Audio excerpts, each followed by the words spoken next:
মদিনার সাহাবীদের মধ্যে সবচেয়ে গরীব সাহাবী ছিলেন সাইয়েদনা বেলাল রাদিয়াল্লাহু তাআলা আনহু। নিজের লজ্জাস্থান ঢাকার কাপড়টা ছাড়া তার কাছে দ্বিতীয় কোনো কাপড় ছিল না। সকালে যদি খাবার পেত, দুপুরে খাবার ছিল না, দুপুরে পেলে রাতের জন্য ছিল না, আজকে খাবার থাকলে কালকে নাই। মদিনার সবচেয়ে গরীব সাহাবী বেলাল রাদিয়াল্লাহু তাআলা আনহু লজ্জাস্থান ঢাকার জন্য শুধু একটা জামা ছিল, গায়ে দেওয়ার মতো কোনো জামা নাই। এই সাহাবীর মতো গরীব কোন সাহাবী মদিনার জমিনে নাই। এই বেলাল রাদিয়াল্লাহু তাআলা আনহুকে বিশ্বনবী ডেকে বললেন, ইয়া বেলাল আনফিক ইয়া বেলাল লা তাখশা মিন যিল আরশি ইকলালা। ও বেলাল, আল্লাহর রাস্তায় দান করো, কারণ আমার আল্লাহর ধনভাণ্ডারের কমতি নাই। সাইয়েদনা বেলাল রাদিয়াল্লাহু তাআলা আনহু সবচেয়ে গরীব। শুনতেছেন, বুঝতেছেন? সবচেয়ে গরীব। ডাউন পার্টটা ঢাকার মতো একটা গার্মেন্ট ছিল, একটা কাপড়, এটা পেঁচায় আসতো, নামাজ পড়তো। গায়ে রাখার মতো কোনো জামা নাই, আর খাবার দাবার টাকা পয়সা বলতে নাই। ওই সাহাবীরে বিষ্ণু সাল্লাল্লাহু আলাইহি ওয়াসাল্লাম বললেন, আনফিক বেলাল, বেলাল তুমিও দান করো, তুমিও দাও, দানের হাতকে প্রশস্ত করে দাও। আনফিক ইয়া ইবনা আদম উনফিক আলাইক, হে বনি আদম দাও, দিলে আমি তোমারে দেব। কেজির এটা হুজুরে দিয়ে দিলাম, এরপরে কেউ আমার 20 কেজি দিলে ওইটা ধরবো, ওইটা আবার আরেকজনরে দিব, এরপরে আরেকজন 30 কেজি দিলে ওইটারে ধরবো। কথা বলেন, কথা বলেন, কথা বলেন।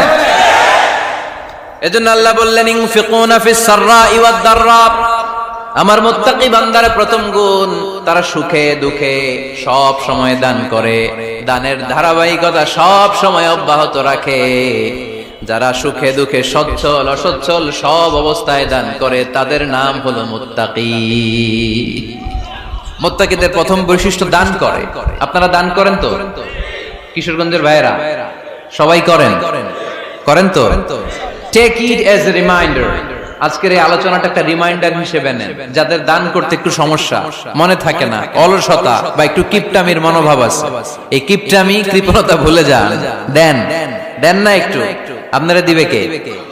বিশ্বাস হয়? দিলে বাড়ে, দিলে না দিলে কমে, কারণ আপনি দিলে আপনারে দিবে কে? তবে গোপন অবস্থায় দেওয়াটা উত্তম। প্রকাশ্য দান করলে আল্লাহ কবুল করেন, ওইটাতেও সওয়াব আছে, কিন্তু গোপনে দান করলে বেশি খুশি হয় কে? গোপনে দান করলে আল্লাহর রাগ ক্রোধ কমে যায়। আপনার কোনো পাপের কারণে আল্লাহ যদি আপনার উপর রেগে থাকে, আপনি গোপনে কিছু দান করে দেন, ওই রাগটা মুহূর্তেই ঠান্ডা হয়ে যাবে। 7 শ্রেণীর ব্যক্তিকে আল্লাহ তাআলা আরশের নিচে ছায়া দিবে কিয়ামতের দিন, যেদিন আকাশের সূর্যটা মাথার কাছে চলে আসবে, জমিনটা তামার জমিন হয়ে যাবে, তৃষ্ণায় মানুষের জিহ্বা বের হয়ে কুকুরের মতো নাভির সামনে ঝুলতে থাকবে। সূর্যের প্রচন্ড কিরণ আর তাপে মাথার মগজগুলো গলে গলে নাকের ছিদ্র আর কানের ছিদ্র দিয়ে ভাতের মাড়ের মতো টপ টপ করে বেয়ে বেয়ে পড়বে। আল্লাহর আরশের ছায়া ছাড়া সেদিন আর কোনো ছায়া থাকবে না। বিষ্ণু বললেন, 7 শ্রেণীর ব্যক্তিকে আল্লাহ তাআলা সেদিন আরশের নিচে ছায়া দিবে। তার মধ্যে থেকে 1 শ্রেণীর ব্যক্তি, কিশোরগঞ্জের ভাইয়েরা খেয়াল করে শুনেন, তার মধ্যে 1 শ্রেণীর ব্যক্তি হচ্ছে রাজুলুন তাসাদ্দাকা বিসাদাকা ফাআখফাহা। 1 শ্রেণীর ব্যক্তি হচ্ছে ওই ব্যক্তি যে গোপনে আল্লাহর জন্য দান করে। হাত্তা লা তা'লামু শিমালুহু মা তুনফিকু ইয়ামিনুহু, এমন গোপনে এসে আল্লাহর রাস্তায় দান করে দেয়, তার ডান হাত কি দান করেছে বাম হাত টের পায় না। ডান হাত কি দিল, বাম হাত দেখে নাই। অন্য মানুষ জানা তো দূরের কথা, এই গোপন দান আমার আল্লাহর কাছে খুব প্রিয়। এজন্য একটু দান করার অভ্যেস করেন, অল্প করে করেন। আজকে যে এই 5 টাকা দান করে দেন মসজিদে, 2 টাকার নোট থাকলে দান করে দেন, 1 টাকার পয়সা থাকলে দান করে দেন। দান করতেই হবে, কারণ মুত্তাকি হতে চাইলে এই দানের ধারাবাহিকতা কন্টিনিউয়াসলি এটা রাখতে হয়, এটা থামানো যায় না।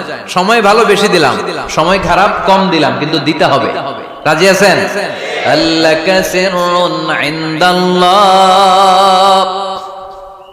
বাইনাকা আনতা ওয়া বাইনাল্লাহ, আল্লাকা সাদাকাতুন তাখফা লা ইয়ালামুহা ইল্লাল্লাহ, আল্লাকা সিররুন ইনদাল্লাহ বাইনাকা আনতা ওয়া বাইনাল্লাহ আল্লাকা সাদাকাতুন তাখফা লা ইয়ালামুহা ইল্লাল্লাহ। সুবহানাল্লাহ পড়ো। আল্লাকা সিররুন ইনদাল্লাহ, তোমার আর তোমার আল্লাহর মাঝে কোনো গোপন আমল আছে নাকি যেটা আল্লাহ ছাড়া কেউ জানে না?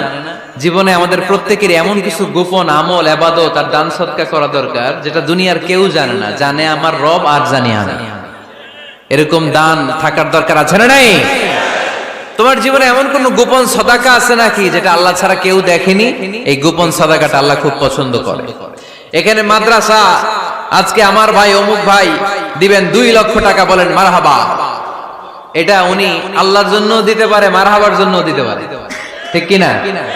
কিন্তু রাতের আধারে রাস্তার পাশ দিয়ে হেঁটে যাচ্ছেন, মসজিদের দান বাক্সটা লেখা, উপরে সাইনবোর্ডে লেখা মুক্ত হস্তে আল্লাহর ঘরের জন্য দান করুন। কেউ নাই, কাক পক্ষী নাই। রাত বাজে 2টা, হঠাৎ করে পকেট থেকে 1000 টাকার বা 100 টাকার কচকচে নোটটা আপনি দান করে দিলেন। ওই দানটা 1 কোটি টাকার দানের চেয়েও বড় দান। কারণ দুনিয়ার কেউ তখন দেখে নাই, দেখেছে কে? কেউ যেটা দেখে না সেটা দেখে কে? কেউ যেটা জানে না সেটা জানে কে? সবার চোখ ফাঁকি দেয়া গেলেও আমার আল্লাহর চোখ ফাঁকি দেয়া যায়? এজন্য দান করতে হবে একজনের খুশির জন্য। তিনি কে? এজন্য রাব্বুল আলামিন বলেন, মাসালুল্লাযীনা ইউনফিকুনা আমওয়ালাহুম ফি সাবিলিল্লাহি কামাসালি হাব্বা আমবাতাত সাবআ সানাবিলা ফি কুল্লি সুমবুলাতিন মিআতু হাব্বা ওয়াল্লাহু ইউদাঈফু লিমান ইয়াশা ওয়াল্লাহু ওয়াসিউন আলীম। সুবহানাল্লাহ পড়েন। আল্লাহ বললেন, এই যে তোমরা আমার রাস্তায় দান করো, এটার উপমা একটা চারা বীজের মতো। এই চারা বীজ জমিনে গেড়ে দিলে সেখান থেকে 60টা শীষ গজায়, প্রতিটা শীষ থেকে 100টা করে দানা হয়, প্রতিটা শীষে জন্ম নেয় শত শস্য দানা। সুবহানাল্লাহ। চারা বীজ ছিলেন না, মাটিতে ঢুকাই দিলেন, 60টা শীষ গজালো, প্রতিটা শীষে আবার 100টা করে দানা, মোট কটা হইলো? 700টা। এক চারা বীজ থেকে যেমনি 700 দানা গজায়, তেমনি 1 টাকা দান করলে এরকম 700 গুণ সওয়াব আপনার আমলনামায় ঢুকাই দিবে কে? যারা দুনিয়ার বুকে প্রকাশ্যে গোপনে দান করত, সচ্ছল আর অসচ্ছল অবস্থায় দান করত, কিয়ামতের দিন যখন তাদেরকে তাদের আমলনামা দেয়া হবে, আমলনামা দেখে বলবে, আল্লাহ এত সওয়াব দুনিয়ার বুকে আমি করি নাই, অন্য কারো আমলনামা তোমার ফেরেশতারা ভুল করে আমারে দিয়েছে। আল্লাহ এত আমলনামা তো আমি করি নাই, এত নেক কাজ কোত্থেকে আসলো? এটা আমার না, তোমার ফেরেশতারা ভুল করে আরেকজনেরটা গছাই দিয়েছে আমারে। আল্লাহ বলবে, না, আমার ফেরেশতারা ভুল করে না। সুবহানাল্লাহ পড়েন। ফেরেশতারা কখনো ভুল করতে পারে না, এটা তোমারই আমলনামা, আমার আমলনামা, আমি তো এত সওয়াব করি নাই। আল্লাহ বললেন, তুমি যে ওই আমার খুশির জন্য দান করেছো, ওই ছোট্ট দানটাকে আমি বড় করে তোমার আমলনামায় ঢুকাই দিছি। আরো আস্তে কোন সুবহানাল্লাহ। হাদিসে এসেছে, কামা ইউরাব্বি আহাদুকুম ফুলুয়া, তোমরা যেমনি ছাগল পালো, বাছুর পালো, আল্লাহ তাআলা তোমাদের দানটাকে এরকম পেলে পুষে বড় করে। আপনারা কিশোরগঞ্জে গরু পালন কারা দেখি? বাড়ি বাড়ি, আপনার বাড়িতেও আছে। তো এই যে গাভী যখন বাচ্চা দেয়, বাছুর হয়, খুশি লাগে না আপনাদের? মালিক কি করে? এটারে খাওয়ায়, খাইয়ে দাইয়ে পেলে পুষে বড় করে না? কুরবানির হাটে বিক্রির জন্য। আল্লাহ বললে, তুমি যে ওই ছোট্ট দান করেছো, তোমার এই ছোট্ট দানটা আমিও এটারে খাইয়ে দাইয়ে পেলে পুষে বড় করে উহুদ পাহাড়ের সমান করে তোমার আমলনামায় ঢুকিয়ে দিয়েছি। এজন্য আল্লাহ বললেন, আল্লাযীনা ইউনফিকুনা ফিস সাররাই ওয়াদ দাররা, মুত্তাকিদের প্রথম গুণ সচ্ছল আর অসচ্ছল উভয় অবস্থায় আল্লাহর জন্য তারা দান করে। সুবহানাল্লাহ পড়েন। তাহলে মুত্তাকিদের প্রথম গুণ, তারা কি করে? জোরে বলেন, সবাই বলেন, আবার বলেন। আপনাদের কষ্ট হচ্ছে? দোয়া করে ফেলি আমরা তো। গলার আওয়াজ এত অল্প কেন? আওয়াজ করে উত্তর দেয়া যাবে? চিল্লায় পড়েন আল্লাহু আকবার। এভাবে উত্তর দিবেন, এভাবে আওয়াজ করে উত্তর দিলে আমি বুঝবো আমার কথা শুনতেছেন, বুঝতেছেন। তা না হলে আমি বুঝবো বুঝতেছেন না, আমি এত কষ্ট করে বলি এরা বুঝে না। তো মুত্তাকিদের প্রথম গুণ, তারা কি করে? আরো জোরে বলেন, কি করে? মুত্তাকিদের 2 নাম্বার গুণ আল্লাহ বললেন, ওয়াল কাযিমিনাল গায়জ। মুত্তাকিরা শুধু সুখে দুঃখে, সচ্ছল অসচ্ছল অবস্থায় তারা দান করে না, মুত্তাকি বান্দার 2 নম্বরে বৈশিষ্ট্য, তারা রাগকে হজম করে, ক্রোধকে নিয়ন্ত্রণ করে। সুবহানাল্লাহ। মুত্তাকিনরা অল্পতে চটে যায় না, হট টেম্পার্ড না। আমাদের অনেকে আছে হট টেম্পার্ড, কিছু বুঝলেও চেতে, না বুঝলেও চেতে। এরকম চেত আছে নাকি আপনাদের? রাগ রে আপনারা কি বলেন আঞ্চলিক ভাষায়? রাগী বলেন। তো এই যে রাগী মানুষ আছে না, গুসা উঠছে, এই যে গুসা যে উঠে, এটা খুবই স্বাভাবিক। গুসাটা ওঠা সবার ওঠে, এটা কি বলেন? ওঠে না? ওঠে না? আপনাদের মধ্যে থেকে গুসা বেশি ওঠে কার দেখি?